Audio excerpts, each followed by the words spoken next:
You are listening to the Hello Sport Podcast. Whenever I get new shoes that are like, not to, like, when's the last time, maybe you more than me, but like, I can't tell you the last time I've been at like a pub that's that fucking heaving by the end of it, where you are just going to get shit all over your shoes, whether it's drinks or people stepping. Well, we went to the marathon after party recently. That was not as fucking... That was. I went home with dirty shoes. It was a dirty shoe night. Fuck, I don't even think that was a dirty shoe night for me. You maybe later, but like, not like Saturday. Saturday was dirty shoe night, and I get fucking dirty. I always seem to take a fresh pair of shoes to a dirty shoe night, thinking, it won't be dirty shoe night, and it always is. I got new shoes on my 30th birthday. Oh, that was funny. And then that was a dirty shoe night. Dirty shoe night, and then I woke up at yours 6 a.m, not knowing where I was. Then realised I was at yours, and I was like, fuck it, I'll walk home. I get downstairs, your walls and glass, like veranda, was soundproof. I had no idea it was absolutely shitting with rain. Double glazing, mate. It's a wonderful thing. And so my new shoes that weren't meant to get dirty, saturated. Absolutely saturated. Yeah, but you chose to walk home. You get downstairs. I didn't know how to get back up. My phone was dead. Oh, that's true. That's true. And I didn't know what room you were in. And it was close enough to my house that I can walk. Yeah. Like, it was like a 10-minute walk. Yeah, it wasn't too far. No. So I was like, but it was pissing down. Pissing down. Yeah, it was a dirty shoe night on Saturday. I think... Not a dirty shoe day. It was a lovely day, and then turned into a dirty shoe night. Well, like, can I be honest with you? I reckon it was daytime when it became dirty shoe territory. Yeah, no, it did. We've got dirty shoe energy, but dirty shoe territory is also like when there's just so many people that there's no... It's obviously got to do with like weight of numbers. I get that. I get that that's where dirty shoe territory starts. I think as well, and this is just a vibe thing, the dirty shoe territory starts to really get into its work as people get a bit looser because they start treading on each other's feet. Correct. And you don't even notice it. No, you don't. But it must happen. It happens all the time. But also it's like just, space for your feet gets less and less, and people are all walking over each other. People are spilling drinks and fucking... Yeah, because the floor's usually damp. Yep. And that which you don't realise as well. That floor was sticky going in. Yeah, it was. Because it's like usually a dance floor. So obviously if you're moving your hips properly, you're gonna spill some liquid. What are we talking about, punters and dribblers? Well, Saturday night we had a little shindig at Ravisi's. It's funny, the amount of, for like 4 big day rosé, like that was it, like we had some friends down there and rosé was on, but like, it was a party that we put on, but for some mates. And people coming up, like Paddy, I think at one point said to me, and he wasn't the only one to be, he's like, so what's this actually for? And I was like, I had to like stop and think for a second. I'm like, what is this for? Have we just thrown a fucking party for no reason at all? And I was like, a couple of people asked me, and I'd come up with a pretty reasonable response. Is that outside of some very loose golf days, the only real photography we had of Big Day Rosé was sit on these couches in the studio. Correct. And we needed a little bit more in situ content. Yeah, exactly. Some rosé getting put through its paces. Yes.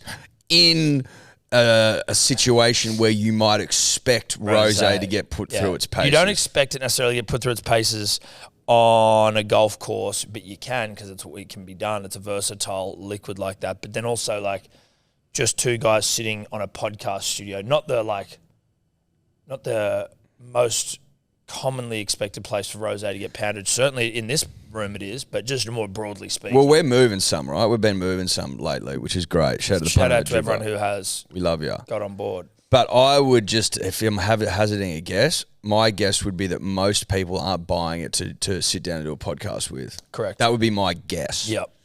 So we needed content to reflect more common scenarios in which the greatest rosé of all time would be pounded. Yeah. And pounded it was. It was great to have a good session where the rosé was getting pounded into the Earth's core. And also on the content side of things, like it's all well and good to get product shots, which is fine, and that'll we do that, but there's nothing like good honest photography where you go, I know that I'm not being hoodwinked. That's not like a Big Mac on display that's been all fuck. It's like that's people pounding rosé into the core of the earth. You can tell. You can always tell. You can tell the real McCoy, Tom, to go back there from, something that's got makeup on. Yeah, exactly. If you know what I'm trying to say.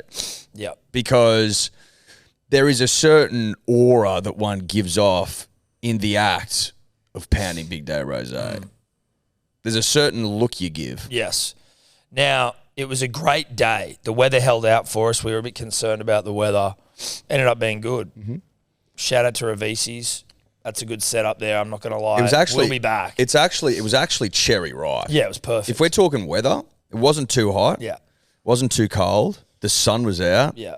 And the wind died down. And we had an outdoor section for ourselves. And an indoor section. We had an indoor section and an outdoor section. And a private bar. And a DJ. For a very reasonable price. It was honestly. I think we'll be back. Credit where credit's due. Ravisi's a wonderful job. Yeah. Did a wonderful job. Shout out to our son Louis for helping organise. Absolutely. Without Louis of 5 by Flynn helping us out, wouldn't have happened. 5 by Flynn. Check him out. Happened exclusively because of him. Check him out. 5 by Flynn. 5 by Flynn. 5 by Flynn. Check him out. Good day though. Some great garments. Terrific garments. Some best on grounds. If I can hand out a couple for people. I think so. Friend of the show, Ned Brockman. Yeah. Getting into his work. I think friend of the show, Ned Brockman needs a hearty recognition because there's some camera footage that he was filming himself, going around like interviewing people around here that will never see the light of day. Yeah, but he not on his part either. That's not like Ned was being weird. It was like there was just. Listen, it wasn't all safe for work sort of stuff, you know what I mean? Yeah. Not because we've been inappropriate, just because... You can assume that after you've been getting into your work for a significant amount of time, release forms probably need to be signed before you're going to allow that shit to go out. Yeah. You know? But Ned was indoor, as he'd say. Yeah. Really terrific stuff. Bubbly, vibrant. Oh, yeah. Getting after it. Look, you'd be up for an award of sorts. Not a best on ground necessarily, but certainly. Well, I'm getting an award for. I was on ground. You were there certainly. You're getting an award. You're getting an award for something. You were there. You were on ground. Were you the best on ground, or were you a guy that was on ground who I was on ground. Yeah. I was definitely on ground. Most on ground, not best on ground. Just most on ground. I played the most minutes. Think about it that way. Yeah. Yeah. Like if you go to the end of the game, maybe I didn't fill the stat sheet necessarily. No, your stats might have got a red card. Yeah. Your stats weren't great. They were there. You have stats. They were compelling, but they weren't the right stats you want necessarily. Yeah. Not all the right stats. Not all the right stats. Some not. Yeah. A mixed day. Yeah. You had a mixed day. You had a mixed day. And there were probably a few more as well that I'm forgetting, but you and Brockman probably stick out. But it was good, dude. I had a fucking rip roar of a time. Had a lot of fun. It was good fun. Just a good energy, good venue. Yeah, great venue. Good rosé. Now, did I mention the rosé? No, the rosé, which is still on sale. Now, let me let you know a little secret, punters and dribblers. Since it went on sale last week, we've actually sold the most rosé in a block, because obviously we do them in drops, that we've ever sold. And we just wanted to say thank you very much to everyone who got around it. It's fucking mad. We have been able to extend the sale till Thursday. So this week, pending stock levels. But Thursday is when it will 100% be getting shut off. There's a chance it won't make it to Thursday, but that's where it is currently, hellosport.shop. But it's just you know what, dude? And this isn't, obviously we would say this, right? So you can take this comment with a grain of salt, but the overwhelming sentiment of the day was, holy fuck, boys, you've made one of the great rosés. Well, one of the great drinks in human history, the greatest rosé of all time. People are shocked continually. Yeah. I think for some stupid reason, a reason I've never been able to sort of understand, people seem to think we talk shit. Yeah, or that if we were to do a rosé, we would just pour fluoro pink piss into a bottle and just try and sell it. Try and move that. That's not what we're about here. Tom and I we're of a certain belief a strong belief rather, that you never skimp on quality. It's not what we do. You got to provide quality to the punter and the dribbler, and we do that in the form of rosé, among other things. Not just rosé, but specifically rosé, as that's what we're talking about. What I like as well is, because you and I have been on the road, I mean, listen, we've been drinking rosé a long time, but certainly, you know... The right time of year we do, yeah. Well, yeah, but we are now a bit more like seasoned to rosé generally as a liquid, as a substance, and like, you know, like there are certain types of booze affects you differently, right? Like you can become a bit more... Fucking, I don't know, like gin apparently makes you emotional. I'm not a big gin guy, but, you know, rum...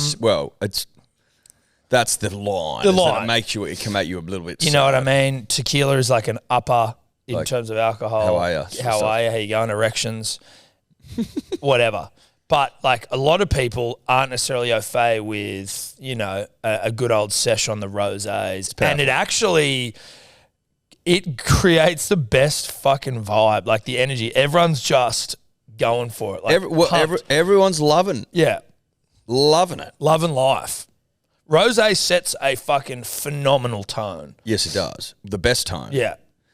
Which is why I think it's important to remind the punter and the dribbler that as we have now entered slipping season... And we're slipping on our way to silly season, on our way in earnest, might I add, to horizontal season. Yep. That rosé is going to pad your weekends, even your midweeks, if you're that sort of operator. The calendars now, you really, if you you've got to be booking, like you need to be booking in shit in December for now. Like we actually need to start doing some booking. No, we do need to do some booking. Because we haven't done any booking. No, we haven't. And there's plenty of booking to be done. I breathed a sigh of relief after the weekend because I'm like, okay, I think I got a bit of clear air in terms of like things to do. That involve, you know, getting out and about it on the town. I don't. I got a Bucks this weekend. Oh my God, dude. That is so fucked. I could not imagine.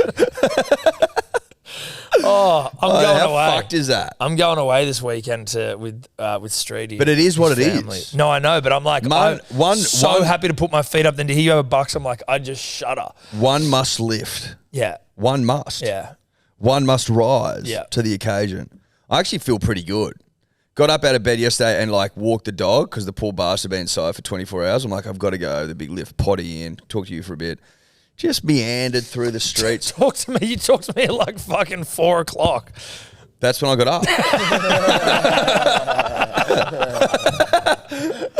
But I'm saying if you get out, it would make a big difference. Yeah, you know what else helps? Sleep until fucking 4 o'clock. Well, I wasn't sleeping all then. I was watching. Mate, I got up. I'll tell you what I was watching. I got up, got some little L's, talked to a couple of people in the blower, and then Ella and I finished off what I have really enjoyed, which is the David Beckham documentary. Dude, Punters and Dribblers, if you haven't watched it, you must. Good. Yeah. That's an order. It's an order. It's the people are comparing to The Last Dance. It is... it's not as good as The Last Dance. But it's different. They're like, one of them is documenting kind of different things. Listen, literally. Yeah, but like, well, different. But do you know what I mean? Well. They're not the same. They're not the same, like... No, they're not. They're not the same thing. Like, they're not documenting the Manchester season where they fucking... Correct. Get the treble. Correct. So it's like it's slightly different in that context. And it bounces around a little bit. Yeah, but it's... And their focus isn't necessarily on the football. It is from time to time. Some of it, but not as heavily. And like... This is also one that your missus will very much enjoy watching with you. It's not... Whereas The Last Dance, like, I know Steph would have been like... Listen, it's one that your missus will almost insist you watch. Yeah, and you'll get self-conscious, except not really because you're looking at him going, fucking hell, he was just... Yeah. Like, first thing Ella said is, I'd hit that. I'd hit that? Yeah. And how did you react to that in your fragile state? Well, no, she said this the other day when we first started. Okay, right. To which I responded... Ella. To which I responded, so would I. Yeah. Yeah, you He's fucking gorgeous. Yeah, I know. He is. He is delectable. I tell you what. It's almost unfair. I'm like, this guy's one of the best footballers on the planet and he looks like that. It's absurd. I know, but also he really grew into his hotness. Like the young kid on the scene, you're like, yeah, like he's not an ugly kid, but you're like... When he shaves his head for the first time, you're like, yeah, okay. All right. Okay, Boy who's this guy? Man. Who's this guy? Yeah, diamond-studded earring, righto, brah. Couple. for Dos. Dude, they're so heavy. His earlobes are like hanging. In one scene, he's got some serious thang. Yeah, he looks like but when you see him, because I think at the end of the doco, or like when it's present day, he doesn't have him in anymore. And it almost looks like he's got, his earlobes are recovering from spaces. That's how heavy those diamond fucking things are, just weighing his lobes over time. down. You forget how famous he was. Yeah, you do. There's some of the stuff that I was not even aware, again, because I'm not a huge soccer guy. Football, like the red card when he was... Yeah. Like I didn't pick up on that. And so I was like, oh, wow. Because when they're all talking to the doctor, they're like, oh, that game. And I'm like, what fucking game? There's a couple of lines in there as well which like really hit you, especially if you're a little bit fucking down in the dumps yesterday. Yeah. There's some emotional stuff in there. They sort of touch on the whole cheating scandal without going into it. And I'm like, that to me says more than not just going, I know that was all bullshit. Well, no, that's their way of admitting it without going into it. Has to, right? 100%. Otherwise, you go, it didn't happen. Spoiler alert. Sorry, guys. I'm talking about it. Yeah, David may have played up in Spain. Shock horror. Yeah, wow. When she wasn't there. And she was living in England.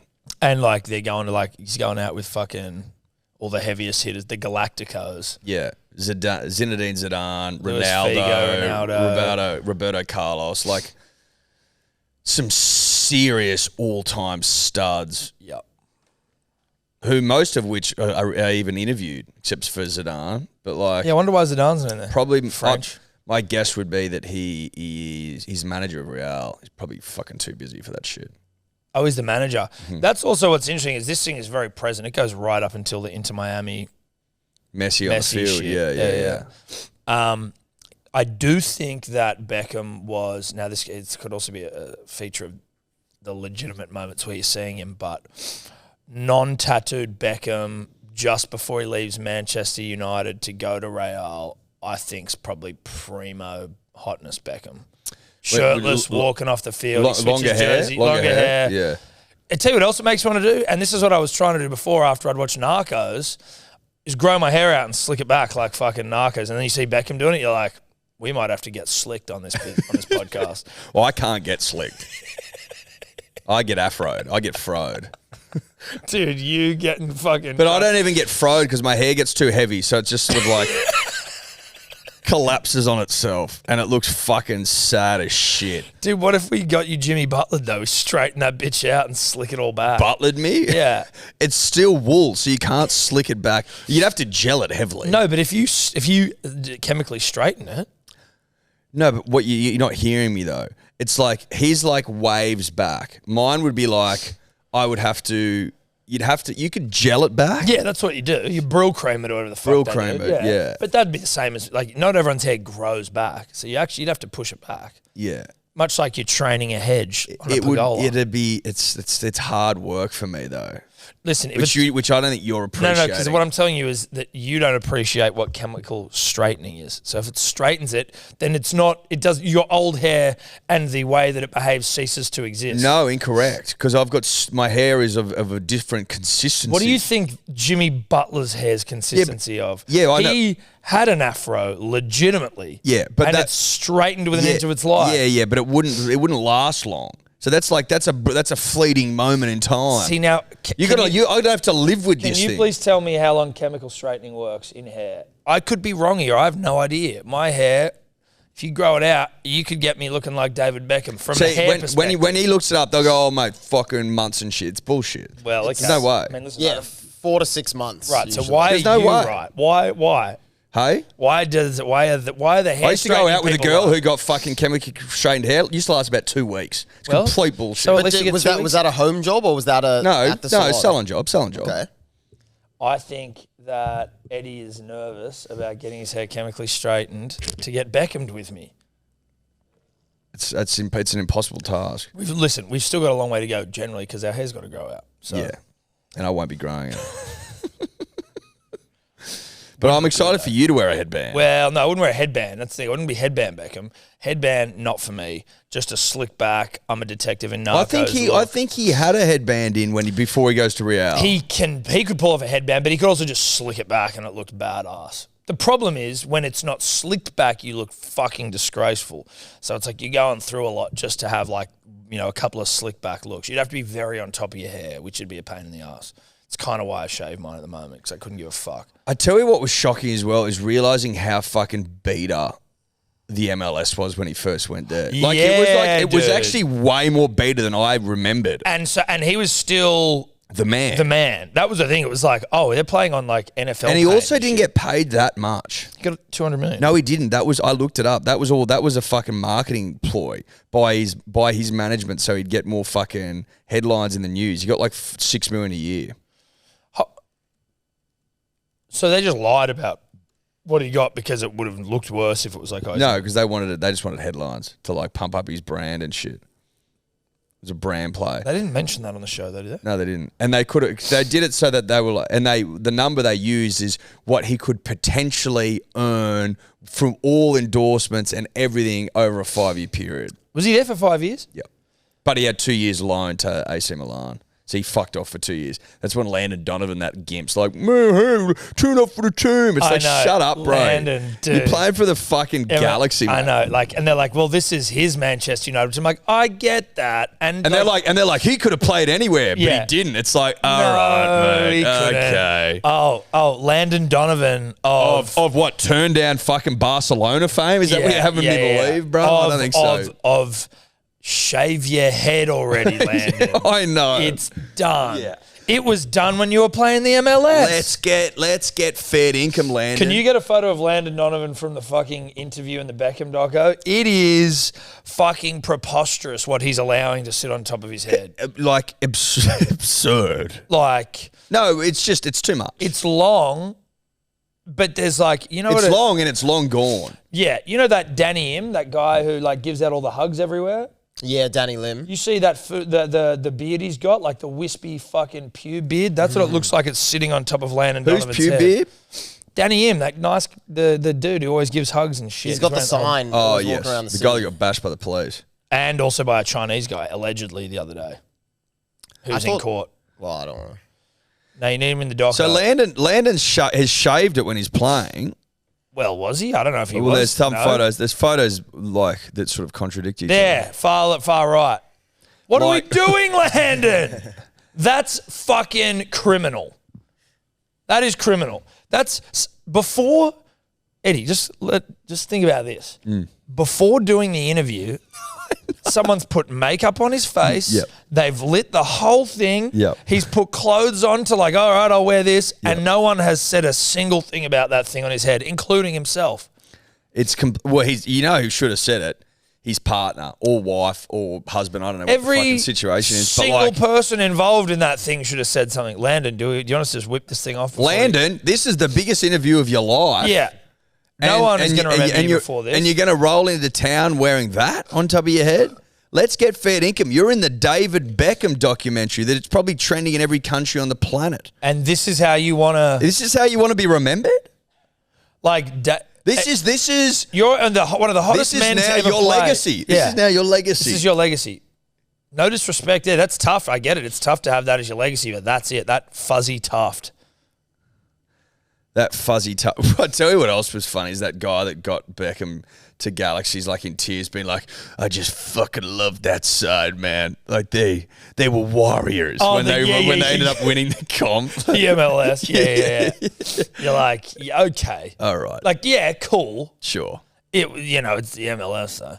Funny how though, like Beckham goes there on this huge deal, stays a season, and then fucks off for 2 years. Yeah. To go to AC Milan. AC Milan. Well, because he's just rightly so, the guy's like, mate, I'm not picking you in the England side if you don't play. If you're playing for the Galaxy. Yeah. He didn't. We ended up not playing in that World Cup anyway. But like, it's funny, you're watching the highlights, and obviously there can be selective highlights based on the doco, but it's like him just Beckham's level of skill, just passing and crossing and all this shit. And no one's there, and you're just like, oh my God.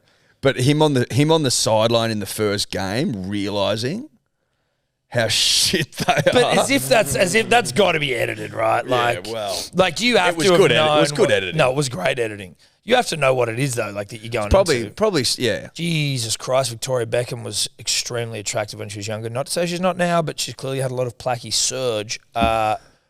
But they were just so hot when they were younger, weren't they? Like, fuck me dead. They were as hot as, like, a couple's ever been. Hot and famous. Incredibly famous. And incredibly hot. Big fan of the Beckhams. Yeah. Well, I'm a big fan of He's David. a bit OCD, that motherfucker. A bit OCD. I get the vibe. Dude, he's like... Dad's a bit of a nutbag, and it's probably like, you know... He's also a pig every time they move somewhere. He's like, oh, I'm out of here. Yeah, I know. But... I know. Dad potters around the house. He's a bit of a fucking psycho. He cleans everything into his life. Like, he'd be a bit much. Depends. It depends if he's cleaning on his own terms and, like... You know what I mean? It depends what he's making of it. If he's making everyone else be like a neat freak, you know. But he was like, he knew people had been into his wardrobe because his clothes were slightly moved. You know what I mean? He plans his entire... I only know one person who plans their entire wardrobe, and usually it's only for the Sydney tests. Yeah, sure. I know who you're talking about. He literally gets his clothes out for the week. Yeah. So on Sunday, he'll plan for the whole week. I don't even know how you'd know what you've got on. You got to be reactive. You got to be able to go, you know what, it's raining today. Yeah. You've got to be able to call an audible. You have to. It wouldn't shock me if he's pretty up to date on the weather, though. Yeah, but do we trust the fuck? We don't trust the weather a week out. No way. And neither would he. You would have thought he would have been burnt by the weather a few times if he's fucking setting his clothes out. If he's setting his clothes out with 7 days out, he's been burnt by the weather. But he was like, they were like, is this a new thing? He's like, yeah. It's like, I used to do it for the next day, now I'm doing it for everything. It's like, this sounds like a guy with a condition that's getting worse. You know what I mean? Like, yeah, it's escalating. Yeah, it's always like, alarm bells. You're going to start doing a month out? Yeah. And you've got that clothes rack out in the fucking lounge room and shit. Is that the place for that? That seems Is that the place for you're that? You're imposing your OCD on the entire family. I don't think you need to put that there. I think you can just set aside a different area in your closet, and that's where that week's clothes go. They don't need to be in the lounge. No, they don't. Dad. Do you get changed in the lounge room? I'd assume not. The question I have is, has Beckham overgone or like had one of the great like hair transplants of all time? Like, there's a photo of him with a shaved head, just back to Landon Donovan rhetoric for a second, of fuzzy tuft fame. Mm. There was a photo of Beckham like with a shaved head where it's all, like, you can see my head's not shaved right now, but it's short. When I get it cut short, it's like a 4. You can't see scalp. You see thick, true blue, unadulterated fucking follicles, right? You see hair as far as the eye can see. Whereas with Beckham shaved head, it's scalp city, dude. Like, listen, that's your world in terms of like you've been conditioned to know what to look for. So I'm going to trust what you're saying. I'm just saying. I don't have a strong opinion. I don't know what I'm saying. But then you see it grow out. You seem to think. Then it's grown out. It's rich. It's thick. It's full. But then when it's shaved, you're like, it's like a fucking hologram. It wouldn't surprise me if he'd gone and. I never saw any signs of it happening. That's more where because he probably went early. Got onto it as soon as he saw a sign. Yeah, and then wore caps for a while, and then bang. You got anything there, Dave? Just lots of rumors. There are people who are tying the times of him shaving his head short to the times where that would have been in preparation for surgery. So, like, he might have shaved his head because he was getting a hair transplant soon, and then that's why when it grew back, it looked thicker and fuller. If that's the case, credit to him, because he's gone early, and he's made a decisive. He's been decisive, right? And it's paid off beautifully. I think it's paid off. Also, credit to me for fucking picking up on it. Well, it's rumored. Yeah, but I didn't know that. I'm just fucking using the old. There is also rumors that he also got a beard transplant. A beard transplant? Yeah. See, I don't even know how the fuck a beard transplant works. Well, I think it'd be the same as a head bit on the face. But it's a lot of work for the mush. Like, the head's like a bit more whatever. Do you know what I mean? Like, how are you jamming hair into my face and making it look good? What's the difference? I don't really know, dude. I thought don't they jam fucking hairs? I don't know. Yeah, I don't know. And I don't really want to get into it. I'm pretty sure they take hair, say, from the back of you. Say if you're losing hair at the front, they take a strip of skin off the back of your head and put it up the front. So because when people lose their hair, naturally it's like around the back and the sides where it stays. So they like surgically remove like the follicles from there and put it at the very top. I heard this as well, but then I used to think, or maybe they used to, was they'd slice a strip out of your head, pull it back together and then input it here. But then I heard that's actually not what they do anymore, and they're literally pulling out tufts of hair and like jamming them into your head. Again, we could be for hours discussing this. And I choose not to. You choose not to? I choose not to. Anyway, great doco. Shout out to David Beckham. Just gorgeous. Hot. Just fabulous. Just fucking basic. But maybe slipping into some sort of senility. Yeah. Potentially. Still only 48. Whatever. Keep living. Still hot. But they were hot when they were younger. I just can't. I got a 23, 24, 25. King of the world. Spice. David Beckham. Pretty rogue as well. What, like, passed for, like, funny crowd interaction. The fact they'd sing that shit about his wife. They probably still would. I know, but that's like rogue as fuck in England. Like, Posh Spice takes up the arse. That's rogue. Oh, it's very rogue. The whole crowd singing that? Yeah, it's rogue as fuck. It's fucking... Mate, they, like... I can't get over how hard in the paint they went after that red card. Like, insane. Yeah. How hard they went. Fucking unbelievable. Considering they still went to penalties and lost. Yeah, and it wasn't a red card either. No, it wasn't. It was disgraceful.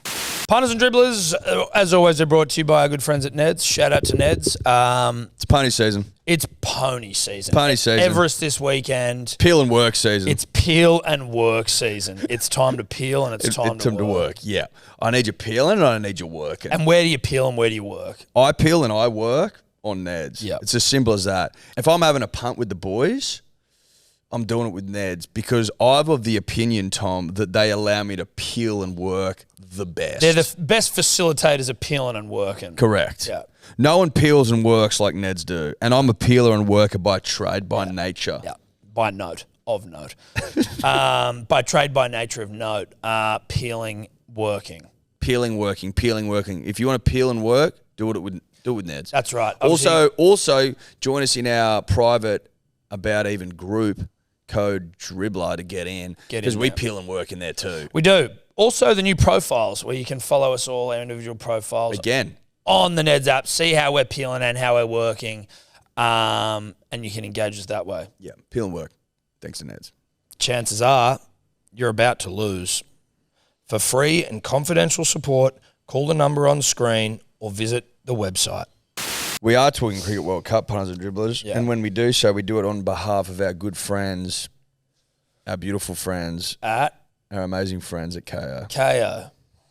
KO have got every game of the Cricket World Cup, punters and dribblers, every single game. I started watching the Cricket World Cup last night, Australia v India, and obviously due to the fact that I was still recovering from Saturday night, I fell asleep. Missed the onslaught. And by missed it, I fell asleep when Marsh was still batting. Right. So the KO Mini helped me this morning. Marsh bowled for naught off 6 balls, just to give you an insight into how much I saw. Pretty weak. It was pretty weak sort of stuff. We started pretty well, punters and drillers. We started all right. Warner 41 off 52, Smudge 46 off 71. I'd like higher strike rates, but that's just me being a little bit. Well, it's a one day already. I think you're well within your rights for asking for it. I firstly still want to just say I love one day cricket, Eddie. I'm a big fan of it. But did you hear what Mark Nicholas of head of the MCC was basically saying like one day is like only for World Cups he wants them. Which I get. Like I there's a part of me that starts to understand that. What I would say is when you saw the crowd for England, New Zealand to kick off the tournament. A stadium, 120,000 people. Yeah, but why the fuck would you not have the host nation kicking off the tournament? But, mate, it gets weirder than that. They only released the schedule like 2 months ago, and they only started releasing tickets fucking like a month ago, 40 days ago or something. Tickets to a World Cup. Just a little bit. Why? I don't know, mate. It's almost like self-sabotage. Exactly. I mean, surely it's in the interest of India to have every game sold out. Pretty much sold out. Also, right? I would have thought, listen, and call me crazy, but a country of however many billions are there, 1.4, thank you, Edward. Something like that. You think you'd be able to find 100,000 to come and fucking watch a bit of cricket. And the rest, 120,000. That's the thing. It's the biggest stadium in India. It's fucking huge. But why kick it off with England and fucking New Zealand? Is that a historical thing? No, I think that must be because they played in the final last World Cup. Oh, fuck, who cares? No, I get, but that's what I'm saying is that when I said historical, I was saying, is that what they do? I don't know there if it's anything- every time. As in, like, every World Cup to the Is there some sort of finals? historical context to at least the game we're seeing right now? The answer to that would be yes, they won the last one. But I'm Then saying we go, is that something that they do? They start off every tournament. that's what I meant, and that's what I said. Yeah. What? Yeah, I thought you meant historical, like they do that thing every single What, year. England, New Zealand? Yeah. Right. Which, listen, there could have been a context of that as well. Doesn't seem like you looked. I just think That seems less likely. that seems way less likely. What Dave looked. That New Zealand and England would kick things off. I know. Do you know what I mean? It doesn't make sense that to me, like, okay, sure, they won the last one. That's cool. They were in the last times. They were. That's it. They were in it. Yeah. That's fine. But they didn't do that. So in the 2019 World Cup, the first game was between the host nation England and South Africa. Yeah. When Right. the previous World Cup So final there's no was between historical Australia and precedent. New Zealand, yeah. It makes no sense to me. No sense whatsoever. The first game should have been Australia and India. fucking India. And if you're like, oh, we wanted to have it on the weekend, have it start a day later and have it on Friday night or Saturday, 2 days later. Just completely ridiculous. The whole thing seems to have been handled poorly from India's perspective. I don't know if this is India trying to go, we don't... See, it sounds dumb me even saying it now out loud. Of course they care about the one-day World Cup because otherwise it why in would there they fucking ask for it? But then it feels like the way that they've handled this just seems to make no sense whatsoever. No. They've got that, like, there'll be big games for sure, but I just think that you want to start with a little bit more of a bang, as they say. A big bang. A big bang. And not the Big Bang, the TV show, which was a visual poison. No, Poison for no. the eyeballs and the soul. We're talking start of everything, sort of Big Bang. Well, the strong theory that we have about the Big Bang 13.5 billion years ago, that sort of Big Bang is what we were looking for and not what we got. No. Not what we got. There was about 2,000 people in the crowd, so about 118,000 short of capacity. And New Zealand humped the fuck out of England. We like that. Oh, we love that. That's a Sucked good in. place to start. Obviously, Sucked in England. Obviously, they enacted sweet, sweet revenge after England cheated and made up the rules as they went last World Cup. I'll repeat what I said, I think either privately or last Thursday. I cannot believe that World Cup was in 2019. It feels like 30 years ago. Yep. It feels like a World Cup when I was a child. Well- for some reason, I've mixed it up in my brain that I was actually in England at the time that the World Cup was on. The first time I went, like 2013, complete. It's just that didn't happen. No, you've made that up. I've completely made You've it up. made that up. Kids Completely made that it up. Kids completely made that up. No, you didn't, Eddie. You were in Australia in 2019. I'm happy to report. Correct. But we already discussed this. We've had fucking pandemics. We've had fucking wars start. Shamdemics. Plandemics. Fucking, we've had, Origin series. We've had 3-time fucking premiership winners. Russia and Ukraine. Mate, in 2019, fucking the Roosters went back to back, Roosters went back to back. which is awful. Mate, we've had a Storm premiership in there. Work that out. You know Complete what I mean? madness. Complete We've madness. had fucking the Matildas. Tillies? That's just this year. Yeah. So listen, it was feels recent. like a lifetime ago. And It I does. feel like these days, our sporting schedules are now so crammed. And I don't mean that in a bad way. You fill me up, Buttercup. But so jam-packed with shit. Something on all the time. Like usually, I remember growing up, it was like I had periods of emptiness, longing and sorrow for something big to happen. Whereas now I'm just like, oh my God, I roll from one thing into the next. Now there's a Cricket World Cup, which I'm pumped about. Perfect time zone. Then with the Rugby World Cup still going on underneath, which I don't care about, except, I'll start paying attention a little bit. There's some quarterfinals this weekend that get the dick hard. We'll get to that. Yeah. But what Tom and I are asking for, what we've called for, it's too late now, but we wanted just a little bit more fucking panache out of the Indians. Now, They beat us. Australia start well, but we got humped. We didn't really. That's the long and the short. Now, well, in terms of we started batting well, Yeah. and then we went through what I would call a collapse. Yep. And then we started bowling well. We had them 3 down. Two for- Should have been 4 down. Wasn't it 2 for 3? 2 was for 3. 3 for 2. 3 I for think, 2. at one point. Then It was 3 for 2, but it should. But with and then was it Marsh? Swamp Junior. Yeah. He dropped an absolute fucking sitter. And- It was embarrassing. But didn't get anywhere near it. No. Got absolutely nowhere near it. Well, no, but he got near it, but it was through his arms. He got nowhere near his hands. Yeah, got nowhere near his hands, which is how you catch. Coley went on to make what 87. 85. He went 85. on. And I Even think he was that on 12. Yeah, 12. He was on 12. Went on to get 85. 97 for Rahul, and then Hardik 11 not out. Can't help but feel like we might have dropped the dub. Yeah, I think so. Can't help but feel that way. Catches win matches. I tell you who is a fucking fantastic cricket analyst? Usman Khawaja. Watching him, so I was listening to him on the Fox coverage pre-game Yep. as I put one of my 2 children to sleep. Shout out to Zoe Estelle. And I lay on her floor listening to it. And he is concise, clear, succinct. But I don't know if it's the new toy factor where it's like I've got the shiny new commentary toy and I'm enjoying it, but he's actually very good. That can be part of it, but you can't deny quality. Yeah, it's quality. Usman's quality. But you and I would say proponents of quality. Love it. We love quality. We Yeah. never skimp on it. No. So we know we've got that artisanal iron wounds. well because we don't skimp on quality, and when I see something's artisanal, yeah. best believe I'm paying big bucks for it because again, don't skim on quality. And Usman is all quality. Yeah, he's artisanal. He's artisanal. Yeah, he's hand stitched. Yeah. And I think that's why it's resonating with you, mate. Good. Yeah. Usman's hand stitched. Yeah. Artisanal commentary, or whatever, I don't know how you'd say it, artisanal cricket commentator. But he's very good. And so that sort of got me into it, and then I fell asleep. Fair enough. Can we just look at some bowling overs here, please? Some figs. What did you think of Adam Zampa's glasses? Didn't see him. Literally didn't see him. What did you think of him?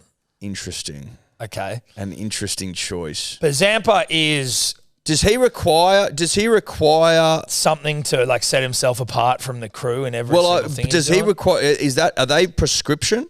I don't even know what we're looking I at. think yet. there might be because I believe he was playing with them as well in the. If these aren't crickets. prescription, weird odd choice. But he's always been an odd choice guy. He's Headband operator. From all reports, Zampa a great guy. So this isn't knocking the man, but you can't help. But every time he steps out there, there's a bit of a notice me for the funny getup I've got on. I've got a weird haircut. I've got an earring in. I've got some funny glasses. I've got a headband. I've got some interesting glasses on. Is this the best glasses shot you got there? Go Did up. you zoom go in up. on it? No, that was go a up. different day. Go up. Yeah, just zoom in. Can you go to Getty? All right, we've got the glasses here. Well done, Dave, on finding that. Really good stuff. Thank you. They have to be prescription. They have to be. Do you remember when people used to wear clear lenses? No, we've already had this conversation, but it was where they had no lenses at all. Yeah, that was the Red Foo party rockers. Yeah, in the that's house right. tonight. Yeah, you're right. These are like the athleisure version of Red Foo glasses, if they aren't prescription. If they are, different story. But I've never seen him. He was wearing them during the American Cricket League that he was playing in. Okay, so it might be but a it wouldn't recent shock thing. me there if he was flossing. What's his Instagram doing? Does he have just day-to-day glasses and shit? Because if he doesn't, then I think we can all agree that they're... Wow, there's an Adam Zampa skier. His Instagram is Limoncello Pappy. Okay. for it. Limoncello Pappy. Have you got him there? Don't know what that means. I've got some other. Okay, he's got... Okay. Okay. I like the Jeffrey Dahmers on him. So he's got glasses on there. Okay, so And probably also worth And then he's got adding- glasses on there too. Okay. So he wears glasses. he wears glasses. But I also think important to add that Specsavers are one of the sponsors of Cricket Australia. Well, that'd just help him get free ones, you'd think. He's Or at got least a heavily he's got discounted rate. glasses in a lot of these photos. Yes. I wonder why you wouldn't do contact lenses. That being said, I would hate to stick Apparently fucking they're contact annoying. lenses in my eyes. Yeah. I don't know. I don't need them, but Probably don't work well with sweat and stuff like that. true. I mean, eyeball sweat. Well, sweat that drips into the eyeball. Yeah, maybe.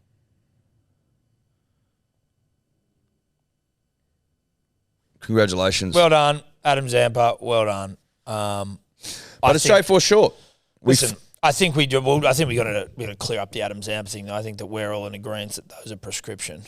Yeah. Well, That's what I thought we said. just said that. Yeah, good. They're Play 100% on. prescription. Yeah. He's in glasses in all those other photos. Yeah, you got it. Which implies that he wears glasses, which is why he's got glasses on at night. Yeah, but we just wanted to make sure because there's a red foo there's red foo precedent. Listen. I'm not in any way, shape, or form. I want this on the public record comparing Adam Zampa to Red Foo. Good, and neither am I. But the question was raised by you. We had to answer it. Yeah. And I was merely raising it as a potential issue. So you were connecting him to red foo potentially. Until we did research. We do our own research on this show. On air. On air. So that you can hear. We show our working. That's exactly right. Because if you don't show your working, how'd you get the answer? You just guessed. Because you might have copied it off the fat kid next to you, who's also a nerd. Correct. So well done to Adam. Those glasses, a small bright spot in what was a sad evening for our nation.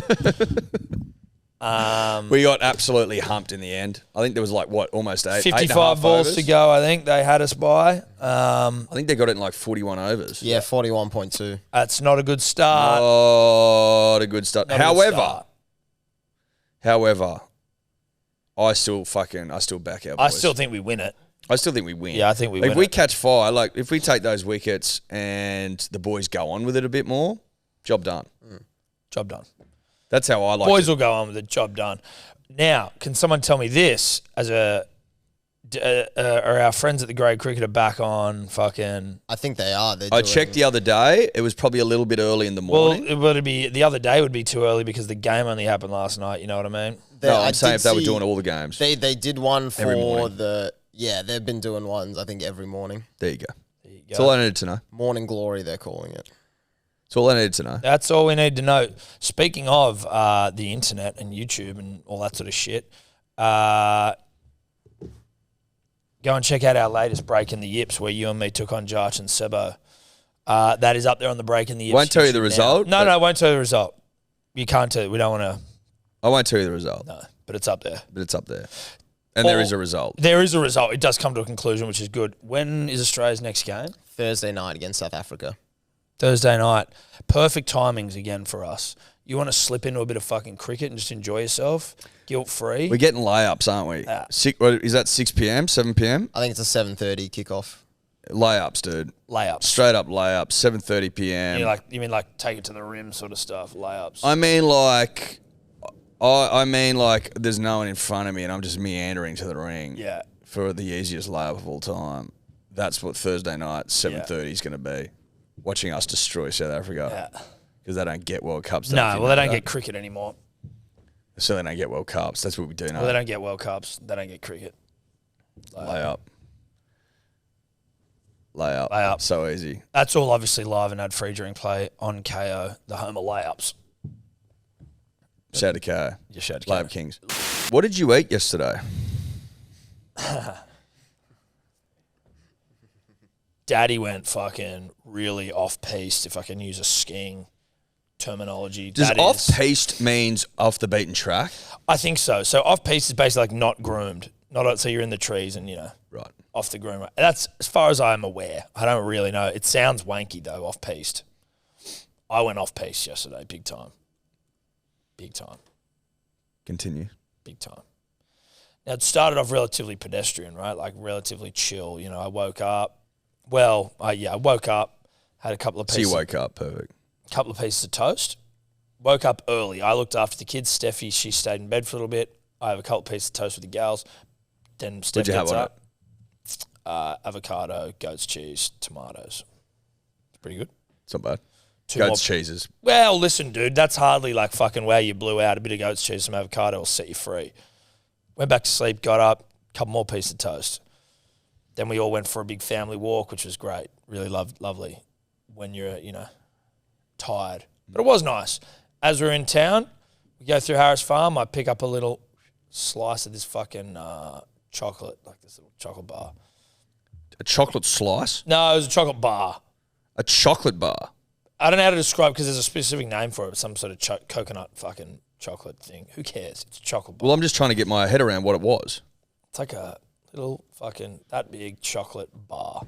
Sure. Which I promptly ate the second we left Harris Farm. You mouthed that bitch? Mouthed it. Across the road from Harris Farm was a pastry shop that Steph went into. She came out with...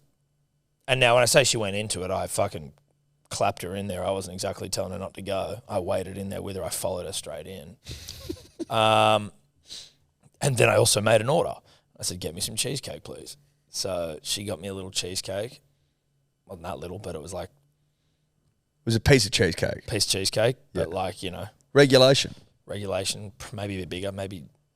A big piece of cheesecake. It's like a big cheesecake muffin almost. Right. Which I housed in about fucking 75 seconds, like whilst walking, covered in dust and shit, in a back street. So I was like, fuck, if I bump into someone I know here, I'm going to be... You're in a compromising position. Very compromising. Anyway, pound that. Then Daddy's like, I'm still fucking, I need some more like sugar to like... I just needed energy. I was so fucked. Got a can of Sprite. That was probably the grossest decision I made all day, was a can of Sprite, because it was just it just was gross.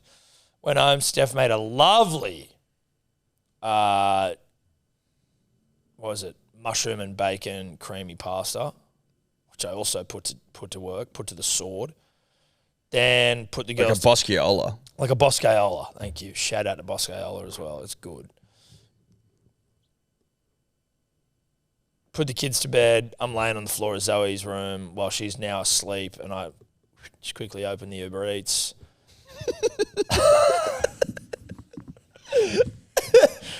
Yeah. Send me 20 of your finest chicken nuggets, Mr. McDonald's, to my house. So they arrive. I go outside to greet him so not to rouse suspicions from my wife. I'll meet you down the street, mate. Yeah. I'll put the fucking address a couple of houses up. Yeah. Anyway, he arrives promptly. Get inside of the kitchen, start getting into the work with those. Because I'm a good guy, I left some for Steph. She came out and had a couple more, but like the look on her face was one of just pure fucking disappointment when she saw what I'd ordered. Had those, and I'm just thinking, all right, I go brush my teeth. I'm like, I'm done. Cue in the rack. Time to go to bed.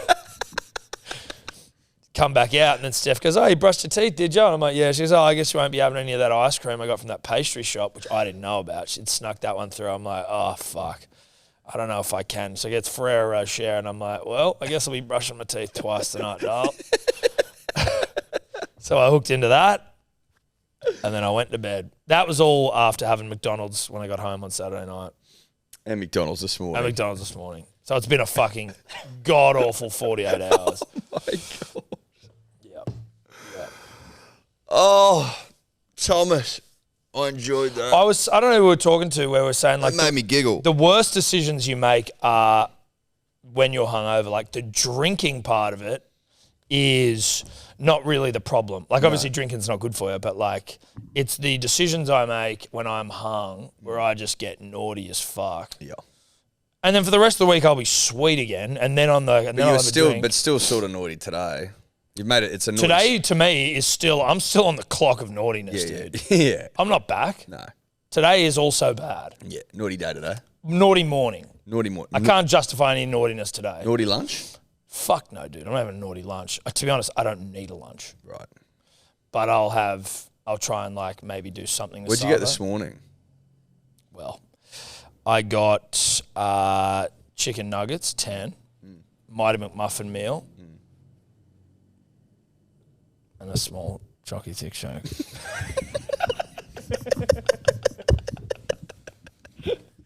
Small, eh? Nice. Well, you know, large would have been too much. Got to show a bit of restraint. Got to show a bit of restraint, mate. Anyway, so if I don't have diabetes by the end of the week, you'll know something's gone. Maybe I'm immune. Yeah. immune to diabetes. Yeah. Anyway, listen, I just hope that this all popped up late enough in the podcast that Steph would have turned it off by now. Yeah, you know? we can only hope. I tell you, we a little bit of a honey dickin this morning. A little bit of a carrot dangled by our Portuguese mates.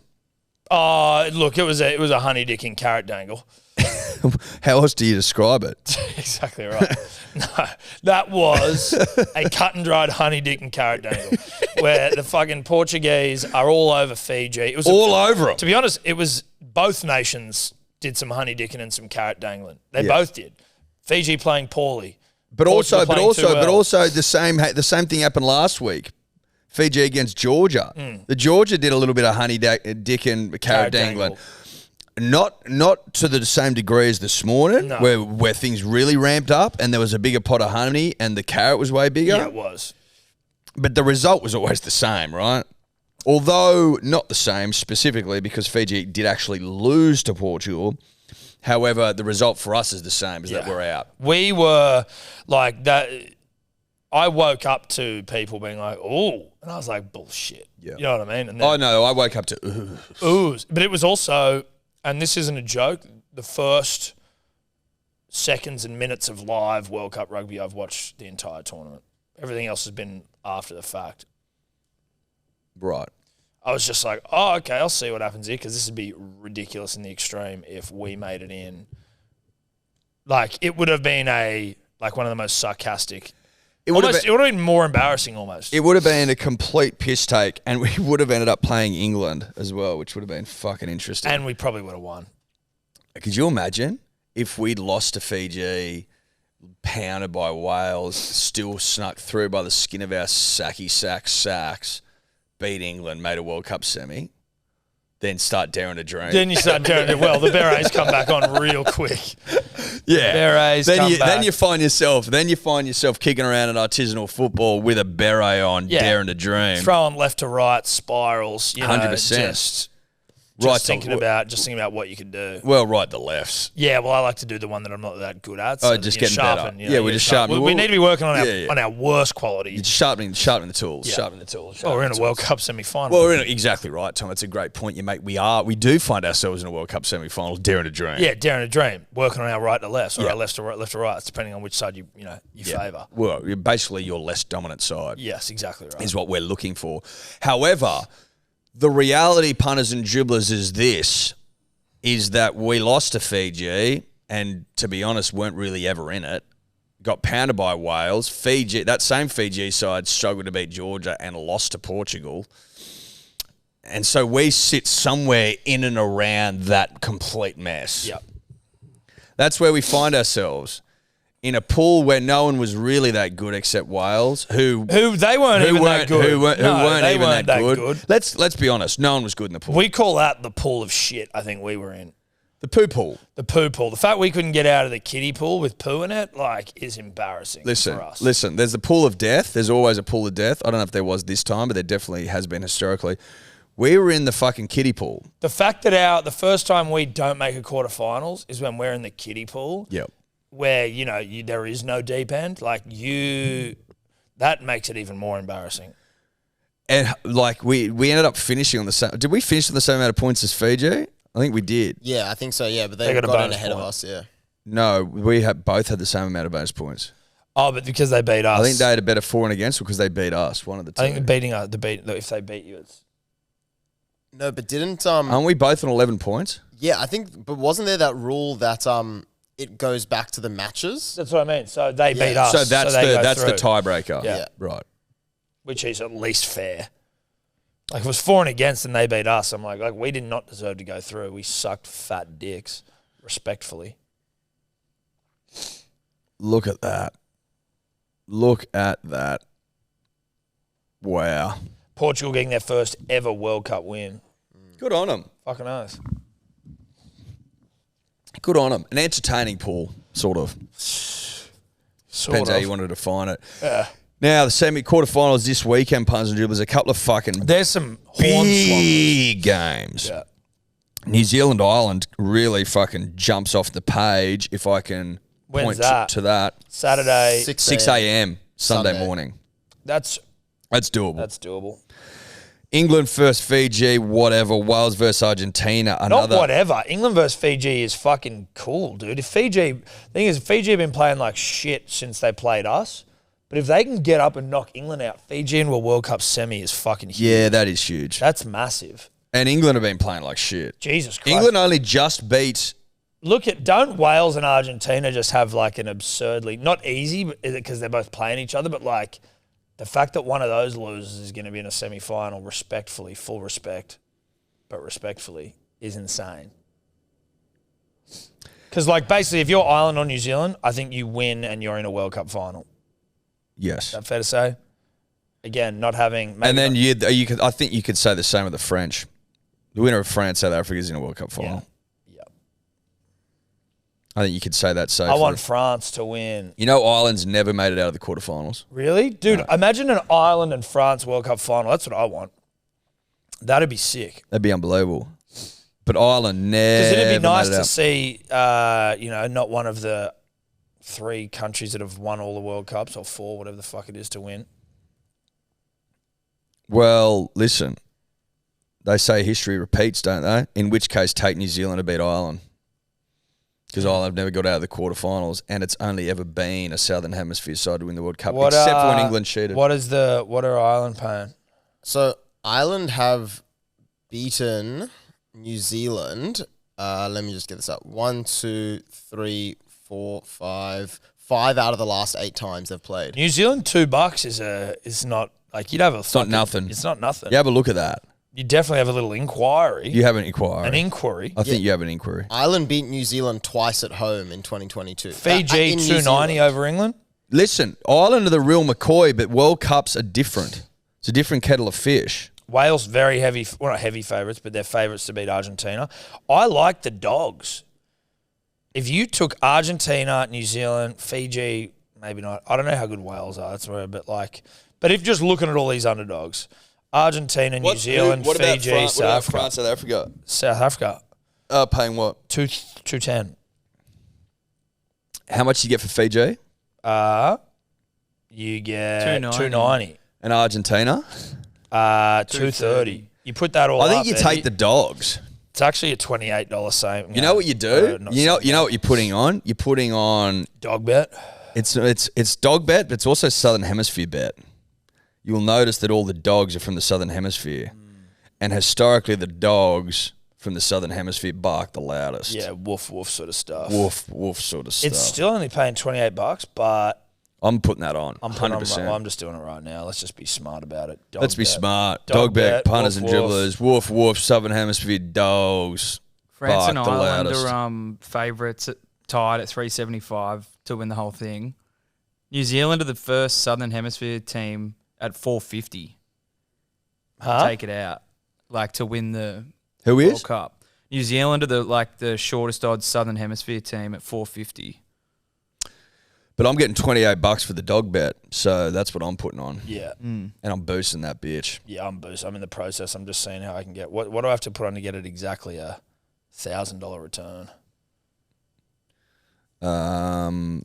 If it's $28, Probably $40. $35.71-ish. There you go. Close. Kid was close. Kid was close. Then you boosted and everything just goes out the window. Dog bet, punters and dribblers, follow us. We know what we're talking about. Woof woof. Woof, woof, motherfucker. Friend of the show, prominent dribbler, host or one of the hosts of What's New in the Castle, Nilso the Novocastrian. We've been alerted to his appearance on a reality show called Love Triangle. Now, you can only guess what fucking happens on that. Season 2. Season 2, Love Triangle Season 2. So it's back. It's back.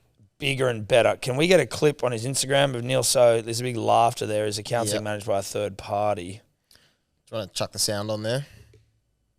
But he's been wearing a fucking Hello Sport hat in all of the fucking content, apparently. Like one of the Midnight Blues, the Origi Didge.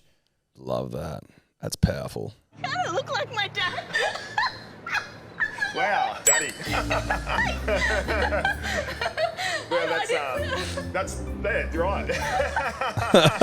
Not like enough of it, but nice. you have an essence. I don't mind if girls want to call me daddy. That's fine. If you're going to call me daddy, that's sweet. So I'm going to call you Fireman Dan. Fireman Dan. Yeah, it flows off the tongue, doesn't it? Yeah. Oh my god! Wow, that was good stuff, Nilso. Nice, mate. Can we get something in the show? We got a stand login.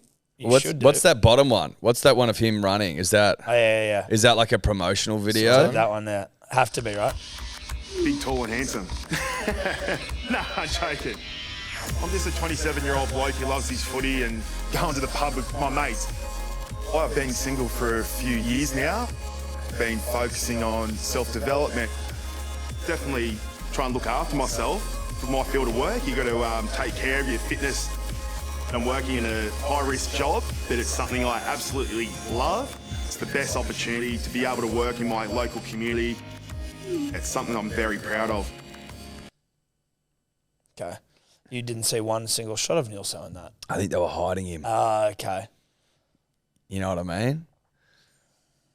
They were hiding him, even though they posted that video to his Personal Instagram. Yeah. I don't know where they've obviously posted. Can we that get? elsewhere. I know it's a love triangle show, right? Given, But the who's in the love triangle? Is it Nilso and two girls? Is it two girls and Nilso? So I'm still trying to wrap my head around this because in all the meet the Aussie singles vying for love, there's a group of 7 of which Nilso isn't a part of. You saw that promo photo at the end of those clips. Yes. He wasn't in that. And all the synopsis on the 9 website says is, from the producers of Married at First Sight, Love Triangle challenges a group of singles to relinquish their grasp on what they think the perfect partner should look like and instead choose someone sight unseen based on a deeper connection. So that's like the same as Married at First Sight. But are they following the other 7 in detail, and then Nilso's like one of these guys that they see sight unseen? Isn't that what Married at First Sight is? You fucking marry someone. I think it's sight similar. unseen. Like in this second episode, they've each been matched with 2 potential love interests and will choose one based on 3 days of spicy, surprising texting. So maybe they're given 2 people to text with, and then That's have why to all pick the text one message to go on shit. the date with. Yeah. So the 7. So there's 6 main singles, and Right. they're each matched with 2 suitors, as they're called. Right. So And- Nilso's a suitor. Yeah. And they can only communicate via text and phone calls. No one can physically describe themselves, so selfies, FaceTiming out of the equation. Then after 3 days of that, the singles must choose the match they think has the most potential. Then they meet face-to-face before moving in together for the ultimate relationship test. So Nilso's been chosen, I would assume, because he's And- getting called daddy. Well, I don't know if that means been chosen. That looks like their very first meeting, and that's an awkward encounter. Where she calls But him it just said that they text for 2 days, then they make a choice, then they meet after 3 days, and then they move in together. Oh, so Were you listening? not really, dude. No. To be honest, I was zoning out. I was thinking about the show generally, and I was like, wait a minute. So just Nilso getting into his reality TV work was also just getting into my fucking. It's not his first. It's not his first No, hit he's out. done another reality show. He Nilso's has. he loves it. He loves it. Good on you, mate. Good on you. I hope. We'll keep a then- close eye on this. Yeah, I want to see. I want have to to watch the show. Well, I want him to find love. Fucking oath, I want to find love, but You know what I want to watch the show where he's rocking a midnight blue baggie, getting into his work. You know what I'm saying? I want to see him in a midnight blue. Yeah, fucking oath. Just repping the podcast. At That's the big right. Stage. No, we'll keep a very close eye on this punters and dribblers. Very close eye. What's it called again? Love Triangle. Mm-hmm. Good on you, Nilso. Keep ripping, son. Punters and dribblers.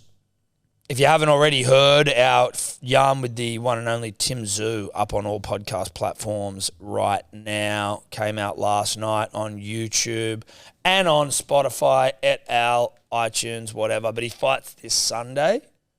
He does. Mendoza. Correct.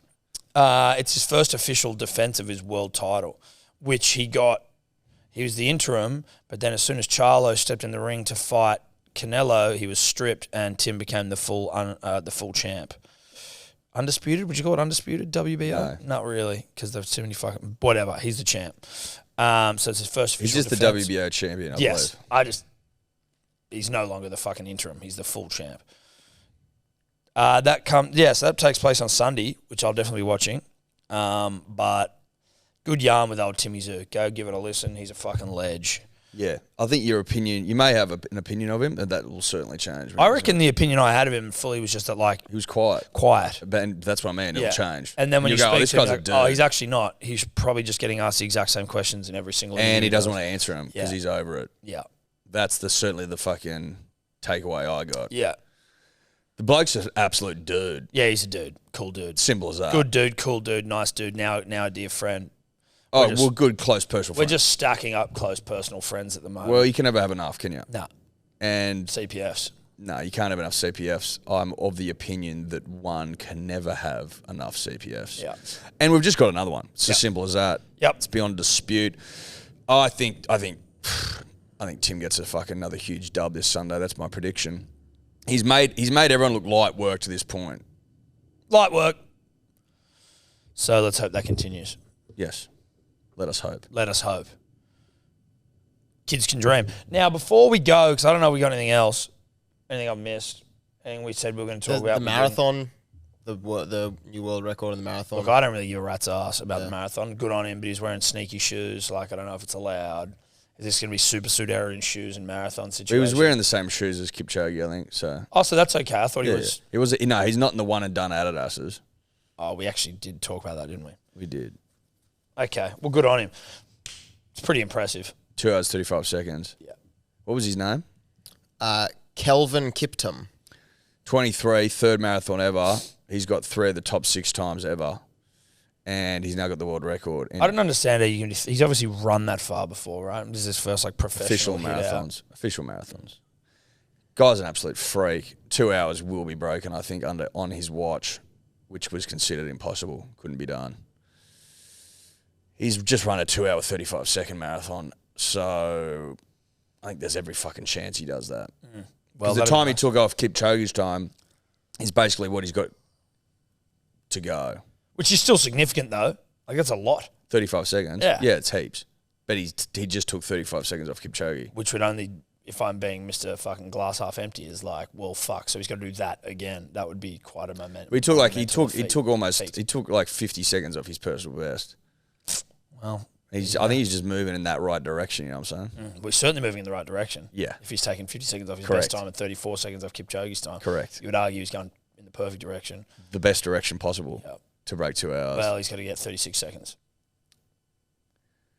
Good luck to him. All the very best of luck to you, young runner. I've forgotten to speak about this girl on every single podcast for maybe, 12 months? Some of you may remember this gentleman, this footballer, Luke Covell, played for the Sharks and the Bunnies, maybe somewhere else. I don't know, but definitely Sharks, definitely Bunnies. His daughter, Chloe, of 13 years old fame, is like close to the greatest female street skater on the planet. Is that the video you shared yesterday? Yeah.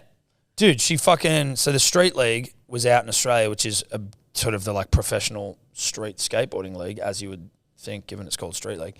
And it's it came out to Australia. She won the chicks. There was some it's funny because when you're watching the women, obviously they can't do as hectic shit as the men. So sometimes you're seeing tricks that they do and the crowd's going fucking psycho and not fully being a cross skate shit, just knowing, you're sort of going, that doesn't look that hectic, but the crowd's going wild, and then you get the context. But whatever the fuck she did yesterday, got everyone up and out of their seats. But she's won heaps of tournaments. She won an X Games gold recently. Yeah, she's the youngest woman to ever win gold at the X Games. She's also the youngest athlete to ever win 2 X Games medals. And this is her second in a row Street League victory. She won the previous tournament in Tokyo as well. Yeah, so we've got a serious weapon on our hands. And I get it's skateboarding, right? So it's sometimes difficult for that to get any mainstream coverage. But Chloe Covell, Luke Covell's daughter, now Chloe Covell's dad. So she's an absolute beast. Freak. X Games gold, dominates yesterday at Ken Rosewell Arena in Sydney. Yep. Homebush Park. What a spot. What a spot. Perfect place for it. Love Perfect it. Like place for Niger and shit came out. Yeah, that's what I mean. I was looking to see who He got came out to third. give an idea, to get me an idea of whether they just go to all of them or whether some of them I'll take the Australian leg of this off. Yes. But it was good to see someone like Niger come out. Fucking oath. Anyway, That was cool. Chloe So Covell. shout out to Chloe Covell. What did she land?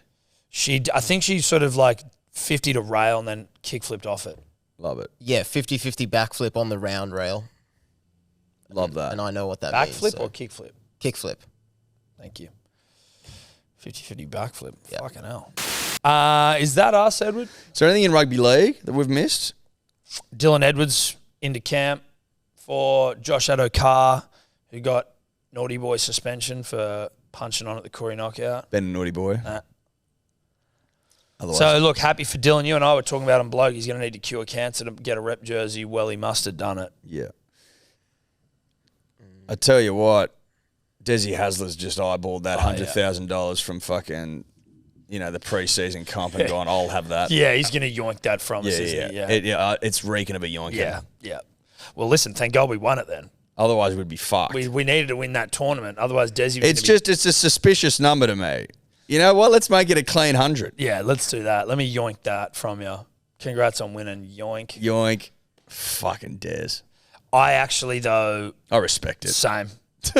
I respect it. Des is a fucking operator, and we shouldn't have let him go. Listen, So, he is what it is. sees a club with no money, but then sees a club that has 100K coming in, or may have already come in and gone, yoink. But also, we completely fucked him. Now, I'm not talking about litigiously, get off me asshole, Lee Hadjipatelis. I'm just saying, I don't know whether legally we fucked him, but certainly on vibe we fucked him. And so if there is any recourse for litigious Lee, not specifically you, Lee, just generally speaking, Well, you're the litigious nature Yes, to correct. get involved and scoop up our fucking preseason champ money, Yes. that wouldn't shock me either. No, it wouldn't shock me. Wouldn't shock at all. Wouldn't shock at all. Shout out to Des. I respect it. I fucking miss him. Good luck on the Goldie, bro. Good luck in the Goldie. I miss you. Miss you, mate. Can I say that? Can I be honest? Whoa. Is that Wham Bam? Wow, that's a man who scored 3 tries in a GF. Oh, God. I tell you what you never see, punters and dribblers, you never see it. You just never You see never see the tuxedo shorts. No, you know what? I think I've seen LeBron rock it up to a game, but not litigious Lee, who we respect greatly. Don't sue us. Ezra Mam rocking the short sock combo and the tux and the fingernails painted out the arse to the Broncos awards night is one of the great calls all time. Again, you don't see tuxedo shorts enough. There's a real place for them. But the socks, to be honest, that gives me the confidence to think that kid can win a comp. There's something about the hubris required to rock the tuxedo short that just gives me off the back of a 3-try, grand final. You've got to be very comfortable in your own skin. You got to be fucking at the peak of your powers. Is this the equivalent to, and we reference back again our good friends at the Grade Cricketer who have spoken this concept into existence, at least in my mind, of the best 100 you ever scores in a losing side, right? Because you did all you could. You can walk around the dressing shed swinging your dick. Is this a 3-try grand final loss?